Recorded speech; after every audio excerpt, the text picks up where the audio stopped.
Is AI magic? To your students, it might seem like it. But if they don't understand how AI works, they can't use it safely or think critically about the best ways to use it. In Lesson 2 of our free AI curriculum, we're demystifying the tech.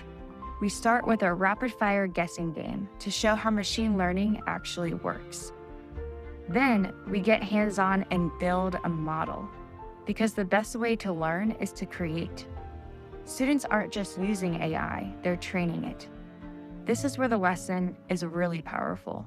Students will see what happens with incomplete training data, how it limits the accuracy of their AI model.